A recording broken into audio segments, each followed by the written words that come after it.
Summer வந்தாச்சு. What's your plan for this holiday? எங்க கிட்ட விட்டுருங்க, நாங்க பாத்துக்கிறோம். VGT Holidays. GT Holidays, South India's #1 travel brand. தமிழர்களின் number one choice Tamil matrimony. ஆதனையர்களுக்கு அன்பு வணக்கம். இன்று நம்மோடு மூத்த பத்திரிகையாளர் திருமிகு துரை கருணாநிதி உள்ளார். வணக்கம் சார். வணக்கம் சகோதரா. சார், அதிமுக பாஜக கூட்டணி உருவாயிடுச்சு. இருந்தாலும் அதுல ஒரு பல சிக்கல் இருப்பதாக தான் நமக்கு தெரியுது. தமிழில் மிக முக்கிய வார இதழ் ஒன்று என்ன சிக்கல் இருக்குங்கிறத பத்தி ஒரு மிகப்பெரிய ஒரு டீட்டெயிலா எழுதியிருந்தாங்க. RSS பேரணியை தொடக்கி வச்சதற்காக தலவாய் சுந்தரத்துடைய அமைப்பு செயலாளர் பதவியை எடப்பாடி அவர்கள் பறிச்சிட்டாரு.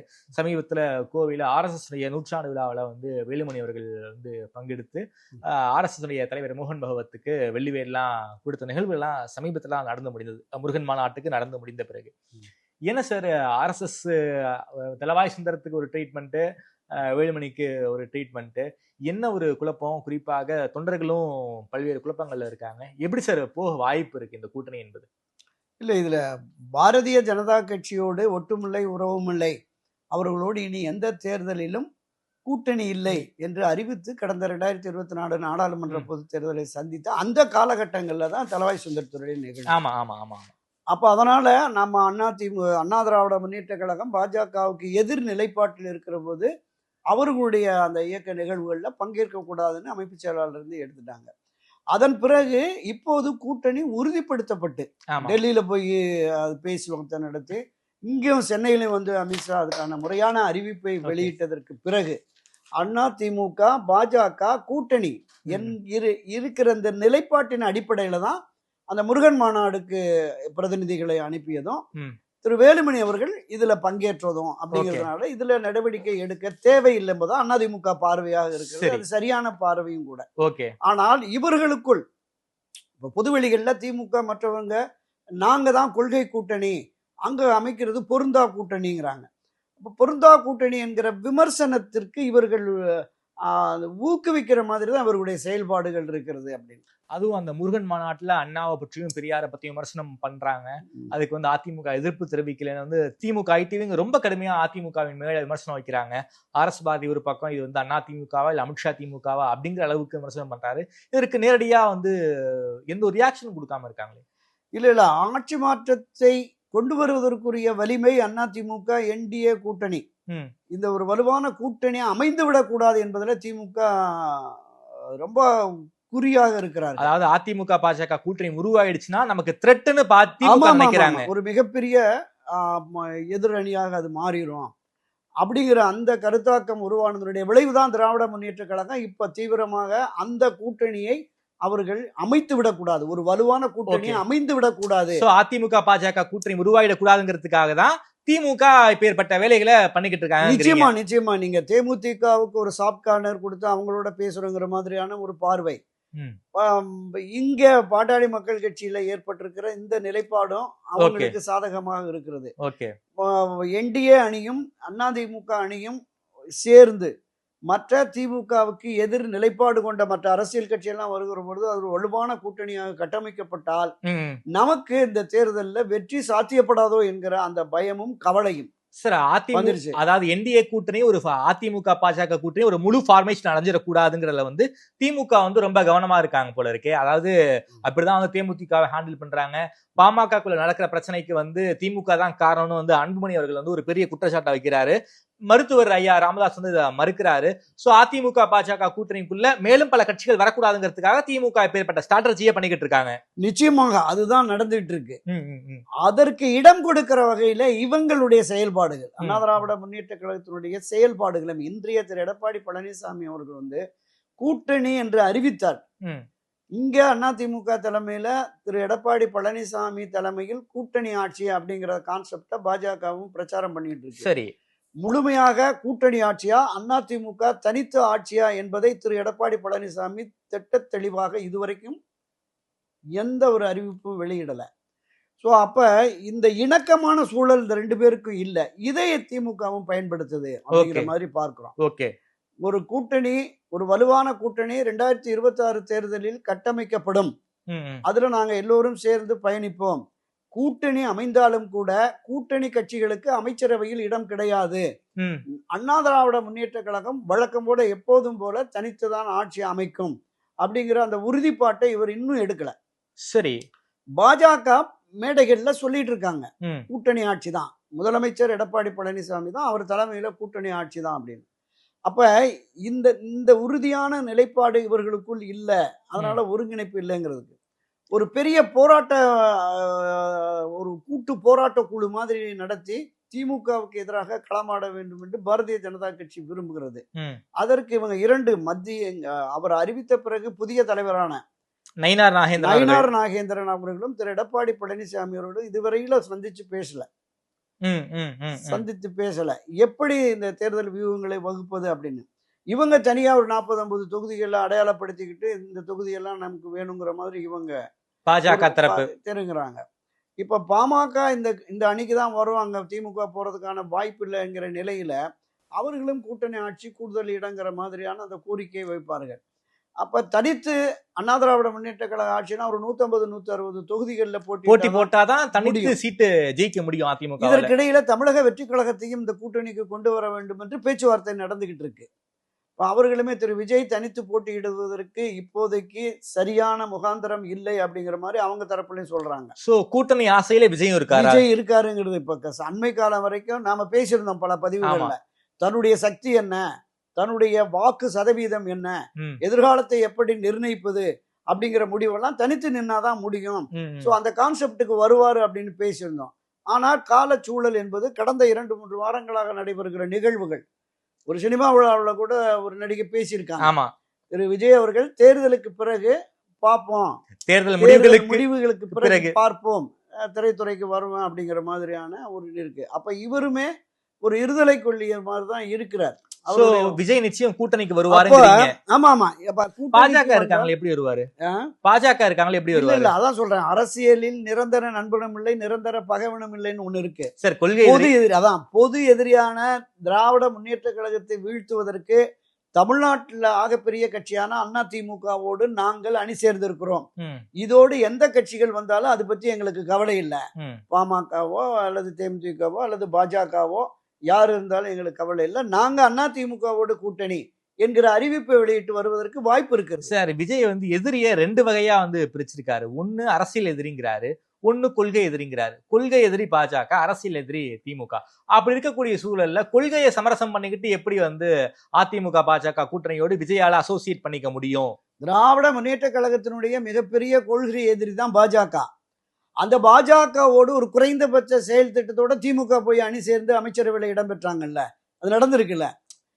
அதே மாதிரி கொள்கை எதிரி என்று காங்கிரஸை பிரகடனப்படுத்தி காங்கிரஸ் அரசியலிருந்து ஆட்சியிலிருந்து அப்புறப்படுத்த வேண்டும் என்ற திராவிட முன்னேற்ற கழகம் மீண்டும் அவர்களை ஆட்சி அதிகாரத்திற்கு கொண்டு வருவதற்கு இவர்களும் சேர்ந்து பாடுபட்டு அந்த அமைச்சரவையில் திமுக இடம்பெற்றது. எனவே அரசியலில் எப்போது வேண்டுமானாலும் எது வேண்டுமானாலும் நடக்கலாங்கிறதுக்கு பல முன்னுதாரணங்கள் இருக்கிறது. அந்தந்த சந்தர்ப்பத்துக்கு தக்கவாறு தான் எங்களுக்கான வெற்றி என்பது இதன் மூலமாக சேர்ந்தால்தான். ஏன்னா ஒரு முன்னுதாரணம் இருக்கு. தனித்து போட்டியிட்ட போது விஜயகாந்த் ஒரு இடம் வெற்றி பெறுகிறார். அதிமுகவோட கூட்டணி அமைந்ததற்கு பிறகு 29 இடங்கள்ல வெற்றி பெற்று அவர் பிரதான எதிர்கட்சியாக வருகிறார்.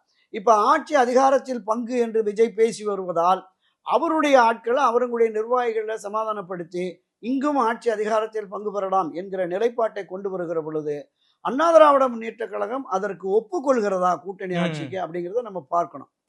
அப்படி ஒப்புக்கொள்ளாத பட்சத்தில் இந்த கூட்டணி அமைவது சாத்தியமில்லை.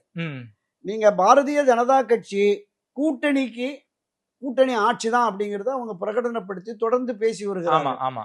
அதற்கு தக்கவாறு இடங்களையும் அதிக இடங்களை பெற வேண்டும் என்று. இப்ப பாஜகவுக்கு என்ன இடம் கொடுக்குறாங்களோ பாமக அந்த இடங்களை கேட்கும். நிச்சயமா விஜய் கட்சிக்கு எவ்வளவு இடம் ஒதுக்குறீங்களோ அதை விட ஒரு இடமாவது எங்களுக்கு அதிகமா கொடுங்கன்னு பாமக கேட்பாங்க. அப்ப இந்த இட பங்கீட்டிலும் தொகுதி பங்கீட்டிலுமே ஒரு நெருக்கடியை கொடுத்து கூட்டணி ஆட்சி என்கிற நிலைப்பாட்டுக்கு திரு எடப்பாடியை கொண்டு வந்து விடுவார்கள் அப்படிங்கிற மாதிரியான ஒரு பார்வை இருக்கு. சார், அதாவது அதிமுக தரப்பு விஜயோட இப்ப பேசிக்கிட்டு இருக்காங்களா என்ன? ஆமாமா, விஜய் தரப்புல பேசிக்கிட்டு இருக்கிறாங்க. இது தொடர்பாக பல்வேறு விதமான கருத்துக்கள் ஊடகங்கள்ல வலைத்தளங்கள்லயும் வந்துட்டு இருக்கு. விஜய் மட்டுமல்ல, விடுதலை சிறுத்தைகள் திருமாவளவனோடும் பேசுகிறார்கள். இவர்கள் இருவரையும் இணைத்து கொண்டு வருவது. திருமா பதில் சொல்லிட்டாரு சார். திருமா என்ன சொல்றாரு, அதிமுக கூட்டணிக்கு வரலாம், ஆனா பாஜக இருக்காங்க, பாஜக இருக்கிற இடத்துக்கு நாங்க வரமாட்டோம், அதாவது பாமக பாஜக இருக்கும் இடங்களுக்கு நாங்க வரமாட்டோங்கிற ஒரு ஸ்டாண்ட்ல திருமா இருக்காருல்ல. நிச்சயமாக அந்த நிலைப்பாட்டிலிருந்து விடுதலை சிறுத்தைகள் ஒருபோதும் மாற மாட்டோம் அப்படிங்கிற உறுதியை அவர் கொடுத்திருக்கிறார். அப்ப அவங்க வந்து இன்றைக்கு பாரதிய ஜனதா கட்சி அதிமுக கூட்டணி உறுதிப்படுத்தப்பட்ட இந்த நிலையில் இதே நிலை நீடிக்குமா, தொடருமா? திரு எடப்பாடி பழனிசாமி கூட்டணி ஆட்சி என்று ஒப்புக்கொண்டாலும் கூட பாரதிய ஜனதா கட்சி வந்து இந்த கூட்டணியில இடம்பெறுவதை காட்டிலும் இருக்கிற மாநில கட்சிகள் நம்மளோடு இணைந்தால் அந்த மாநில கட்சிகளோடு சேர்ந்து நாம ஒரு கூட்டணி ஆட்சியை கொண்டு வரலாம் அப்படிங்கிற அந்த கான்செப்ட். ஏன்னா விஜய் வந்தாருன்னா அவர் ஆட்சி அதிகாரத்தில் பங்கு கேட்பாரு. பாட்டாளி மக்கள் கட்சி தொடக்க முதலே அதை சொல்றாங்க, கூட்டணி ஆட்சி. ஏன்னா அவர் தலைமையிலேயே, அன்புமணி தலைமையிலேயே ஆட்சிக்கான முயற்சியில் ஈடுபட்ட கட்சி அந்த கட்சி. எனவே அவர்களும் அதை விரும்புவாங்க. விடுதலை சிறுத்தைகளும் ஆட்சி அதிகாரத்தில் பங்கு, அமைப்பாய் தரவும் அதிகாரத்தை வெல்வோம் அப்படிங்கிற மாதிரி வந்திருக்காங்க. சோ அதிகாரம் வெல்வதற்கான ஒரு காலகட்டமாக இதை 2026 தேர்தலை விசிகாவும் பார்க்கிறாங்க. எனவே இது தொடர்பாக ரகசிய பேச்சுவார்த்தைகள் நடைபெற்று கொண்டு வருவதாக நமக்கு தகவல்கள் கிடைக்குது. அதாவது விஜய் திருமா தரப்போடு அதிமுக பேசிக்கிட்டு இருக்காங்க. ஆமா ஆமா. திராவிட குறிப்பா திருச்சியில ஒரு சந்திப்பு சார், வைகை செல்வன் அவர்கள் திமுக எது வேணும்னாலும் நடக்கலாம்னு பொடி வச்சு பேசினாரு.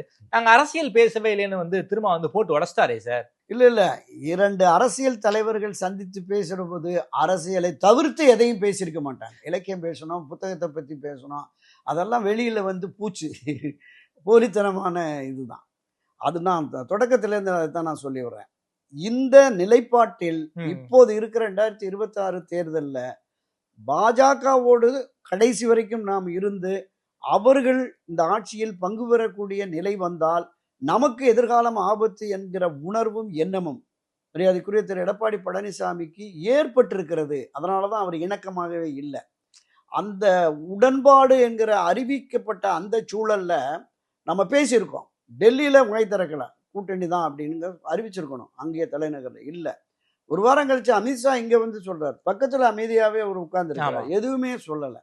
அண்ணா திராவிட முன்னேற்ற கழகத்தின் தலைமையில் ஒரு வலுவான கூட்டணி, அந்த வலுவான கூட்டணியில என்டிஏவும் இணைந்திருக்கிறது, நாங்க இணைந்து பயணிப்போம் அப்படிங்கிறத அங்கேயே அறிவிச்சிருக்கணும். இல்ல, அப்ப அந்த கூட்டணி ஆட்சி என்கிற பாஜகவுடைய விமர்சனங்களுக்கும் எடப்பாடியை தவிர்த்த மற்றவர்கள் தான் சொல்லிட்டு இருக்காங்க, இல்ல தமிழ்நாட்டுக்கு அது சாத்தியப்படாது, அதிமுக தலைமையில தனித்த ஆட்சி தான் அப்படின்னு. அப்படி தனித்த ஆட்சி அமைக்கக்கூடிய அளவிற்கு ஒரு வலுவான அதிமுக, ஒன்றுபட்ட அதிமுக இருக்கானா? இல்ல. ஒரு வலிமை குறைவான அதிமுகவாக இருப்பதனால் தான் பாஜக வந்து உங்களை வந்து அழுத்தம் கொடுத்து வலியுறுத்தி இதுக்கு ஒப்புக்கொள்ள வைக்கிறார்கள் அப்படிங்கிற பார்வையும் இருக்கு. வலிமை மிக்க ஒன்றுபட்ட, பிரிந்து கிடக்கிற, விலக்கி வைக்கப்பட்ட, விலகி சென்ற சக்திகள் எல்லாம் இணைத்து ஒரு ஒன்றுபட்ட வலிமை மிக்க அதிமுக வாய்ப்பே இல்லைன்றாரே. அதுதான், அப்படிப்பட்ட வலிமை மிக்க அதிமுக உருவாகி இருக்குமே என்றால் பாஜக இங்க வந்துதான் கேட்பாங்க, எத்தனை தொகுதி வேணும் என்னன்னு. கேட்கிற தொகுதிகள் கிடைக்காது, அதிமுக கொடுக்கிற தொகுதிகள் தான் அவங்க பெற முடியும். ஆனா இன்றைக்கு நிலைமை மாறி இருக்கு. அப்ப இவர் எந்த விதமான முடிவை எடுக்க போறான்னு தெரியல. இப்ப எதிரணி வந்து திராவிட முன்னேற்ற கழகம் வலிமையான கட்டமைப்போடு இருக்கிறது, ஆட்சி அதிகாரத்துல இருக்கிறாங்க.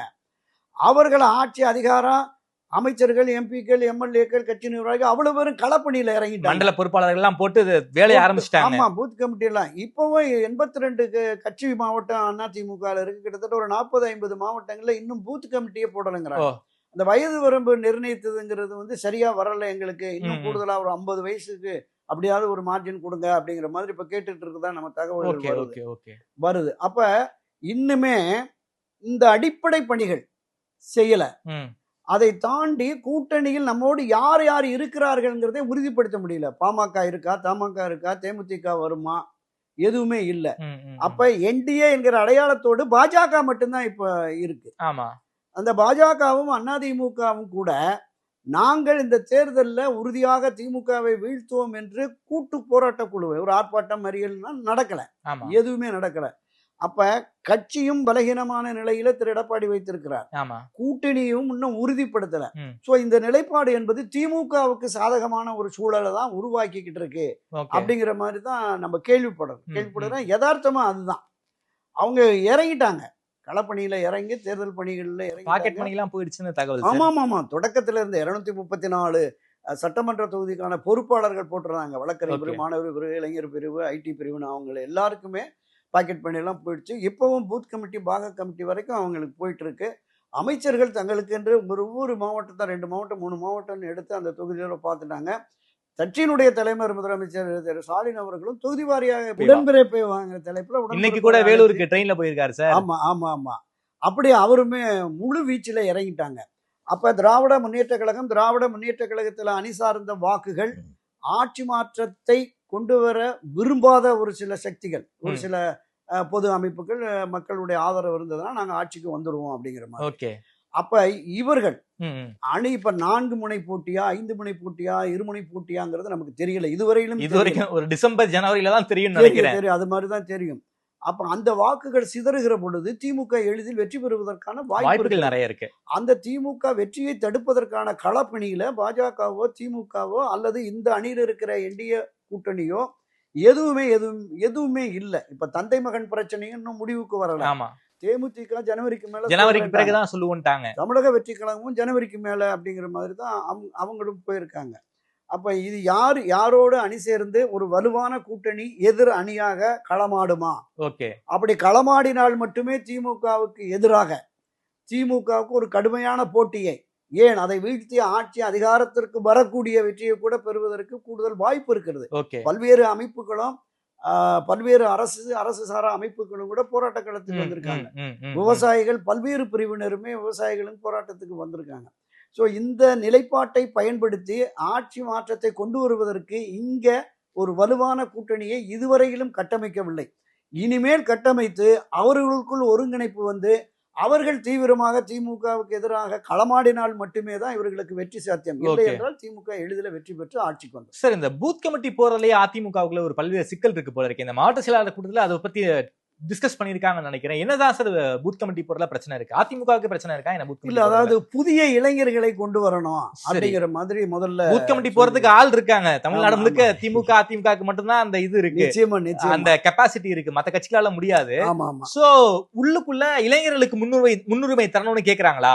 அதுதான், இளைஞர்களுக்கு முன்னுரிமை கொடுங்க அப்படின்னு. முதல்ல 30 வயதுக்கு கீழானவர்கள் நாங்க, அப்புறம் 40 வயதுக்கு உட்பட்டவர்களை போடணும். அதுக்கு போதுமான அளவுக்கு எக்ஸ்பீரியன்ஸ் கிடையாது. அரசியல் ஆர்வம் உள்ள இளைஞர்கள் தயாராக இல்லை. அதை தாண்டி அனுபவம் மிக்கவர்கள், நீங்க பூத் கமிட்டிங்கிறது அந்த பகுதியில் இருக்கிற வாக்காளர்களை நேரடியாக அறிமுகம் இருக்கணும், நேரடியாக அணுகி அவர்களை ஆட்சி மாற்றத்திற்கு தயார்படுத்துவதற்கான பணிகளை தான் செய்யணும். கிட்டத்தட்ட 68,000 69,000 பூத்துகள் இருக்கு. அதுல ஏறத்தாழ திமுக முடிஞ்சிருச்சு, 100% போட்டுட்டோங்கிற மாதிரி சொல்றாங்க. ஆனால் இங்க இன்னும் ஒரு 40 மாவட்டங்கள்ல அதற்கான பணிகளே இன்னும் முழுமையடையலை அப்படிங்கிற மாதிரி. முன்னாள் அமைச்சர்கள், முன்னாள் நாடாளுமன்ற உறுப்பினர்கள், முன்னாள் சட்டமன்ற உறுப்பினர்கள் பலரையுமே ஒரு 3 தொகுதி 2 தொகுதிகளுக்கு இன்சார்ஜா போட்டு நீங்க அதை சரி பண்ணுங்க, நீங்க உங்களோடு அங்க இருக்கிற மாவட்ட செயலர்கள், ஒன்றிய செயலாளர்கள் இவங்கெல்லாம் கொண்டு வாங்க. இந்த ஒன்றிய மாவட்ட நகர பொறுப்புகள்ல இருக்கிறவங்க 50-60 வயது கடந்தவர்களாக பெரும்பாலும் இருக்கிறாங்க. அந்த இளைஞரணி பாசறை ஐடி விங்கு தான் இவங்க குறிப்பிடுற 40 வயது 30 வயதுக்கு கீழ்பட்டவர்களாக இருக்கிறார்கள். அப்ப இவர்களுக்கும் அவர்களுக்கும் ஒத்து போகவில்லை அப்படிங்கிற மாதிரி உள்ளூர பிரச்சனைகள் இருக்கிறது, ஈகோ பிரச்சனைகள் இருக்கிறது. அப்ப இதனாலதான் இது தாமதமாயிட்டு இருக்கு. விரைவில் நீங்க இதை பண்ணி கொடுக்கணுங்கிற மாதிரி கட்டாயமாக ஒரு உத்தரவை போட்டு மாவட்ட செயலருக்கு உத்தரவு தெரிவிச்சிருக்கிறாரு. இன்னும் ஒரு 10 மாதங்கள் தான் இருக்கு தேர்தலுக்கு. அதற்கு முன்னதாக கூட்டணியை உறுதிப்படுத்தி இந்த கமிட்டிகள்லாம் போட்டு, ஏன்னா அந்த 2026 தேர்தல் இதுவரையிலுமே சுதந்திரத்திற்கு பிறகு நடைபெற்ற எல்லா பொது தேர்தல்களோட இந்த பொது தேர்தல் என்பது மிகவும் சவாலானதாக, அரசியல் கட்சிகளுக்கு மிகவும் சவாலானதாக இருக்கிறது. இந்த சவாலை எதிர்கொண்டு எந்த அணி வெற்றி பெற போகிறது, இந்த எதிர் அணி வலுவான கூட்டணியை கட்டமைப்பா, யாரோடு போக போகிறார்கள், ஜனவரிக்கு மேல பார்ப்போம். Okay sir. சார், எனக்கு அதிமுக தரப்பு விஜய் கூட பேசிக்கிட்டு இருக்காங்கிறீங்க. விஜய் என்ன முடிவு வேண்டுமானாலும் எடுக்கலாம். ஒரு 2016 மாதிரி இந்த மக்கள் நல கூட்டணி மாதிரி விஜய் தலைமையில யாரும் அணிவகுக்க வாய்ப்பு இருக்கா சார்? ஒரு விஜய் தலைமையில் மக்கள் நல கூட்டணி இல்ல, 100% அதுக்கு வாய்ப்பு இல்லை. நீங்க சொன்னதுதான் 2016 தேர்தல் முன்னுதாரணம் இருக்குல்ல, அந்த அடிப்படையில இங்க ஆட்சி மாற்றத்தை கொண்டு வர வேண்டும் என்று விரும்புகிற மக்கள் வாக்காளர்கள் முன்னு திமுக அல்லது அதிமுக அணிக்கு தான் வாக்களிப்பார்கள். அப்படி வருகிற பொழுது 3வது அணி என்று திரு விஜய் கட்டமைக்கிற பொழுது அதற்கான வாக்குகள் இவருக்கு விஜய்க்கு தனிப்பட்ட முறையில வாக்குகள் என்பது நிச்சயமா அது வாய்ப்பு இல்லை. இவரோடு மற்ற கட்சிகள் அணி சேருமாங்கிறது மிகப்பெரிய கேள்விக்குறி. ஏன்னா வெற்றி சாத்தியமில்லை என்பதை அங்க இருந்த 2016 அணிவகுத்த சிபிஐ, சிபிஎம், அதிமுக, விசிக போன்ற கட்சிகளுக்கெல்லாம் தெரியும். ஆனால் அவர்கள் நிச்சயமாக வரமாட்டார்கள். இவரை முதலமைச்சர் வேட்பாளராக முன்னிறுத்தி ஒரு கூட்டணியை கட்டமைத்து விடலாம் என்று அவரை சார்ந்த சில பேர் சொல்றாங்களாம் ஆலோசனைகள். அது முடியாது, அது நடக்காது. அவர் முடிவெடுக்கிறது என்றால் இந்த தேர்தலில் அதிமுக கூட்டணியோடு இணைந்து நாம் எதிர்கொண்டால் ஒரு 10-20 சீட்டு, 20-30 சீட்டு கிடைச்சதுன்னா ஒரு பாதிக்கு பாதியாவது வெற்றி பெற்று அங்கே சட்டமன்றத்தில் பிரதிநிதித்துவம் கொண்டு அதுக்கப்புறம் விஜயோட அடையாளம் கரைஞ்சிருமே சார். இல்ல அதான் அரசியலில் அந்த நிலைப்பாடு என்பதை கொஞ்சம் கொஞ்சமா அவர் எப்படி தன்னை வளர்த்து கொண்டு போகிறார், மக்கள் பிரச்சனைக்காக குரல் கொடுக்கிறார், ஆட்சி அதிகாரத்தில் உள்ளவர்கள் தவறு செய்தால் தட்டி கேட்கிறாரா அப்படிங்கிற மாதிரியான பார்வை. இன்னும் அவருக்கு வயசு இருக்கு. இன்னொரு 2 தேர்தலில் 10 ஆண்டுகள் போராடி மக்கள் பிரச்சனைக்காக களமாடி நம்ம பல பதிவுகளில் சொல்லியிருக்கோம். வரணும், கீழே இறங்கி கிளை, பேரூர், நகரம், ஒன்றியம் அந்தந்த பகுதி மக்களுடைய பிரச்சனை, பொதுவாக மாநிலம் சார்ந்த மக்களுடைய பிரச்சனை, இதற்காக போராடுவதற்கு, களமாடுவதற்கு, மக்களோடு மக்களாக ஐக்கியப்படுவதற்கு விஜய் வருகிற பொழுது எதிர்காலம் இருக்கலாம். இந்த தேர்தலில் அது வாய்ப்பு இல்லை. யாரோடாவது இணைந்து திமுகவோட போக வாய்ப்பு இல்லை. ஏன்னா அதை தான் பிரதான எதிரின்னு அறிவிச்சிட்டாரு. அந்த பிரதான எதிரியை வீழ்த்துவதற்கு நாங்கள் இங்கே அணி சேர்ந்தோம் என்று வருவதற்கு வாய்ப்பு இருக்கிறது. அப்படி இல்லை என்றால் நான் தனித்து போட்டிட்டு எனக்கான செல்வாக்கு என்ன என்பதை தீர்மானித்து விட்டு சரியா வந்தா தொடருவோம், இல்லைன்னா சினிமாவுக்கு போயிடுவோம்னு முடிவெடுத்துருவார். ஓகே சார், பார்க்கலாம் சார்.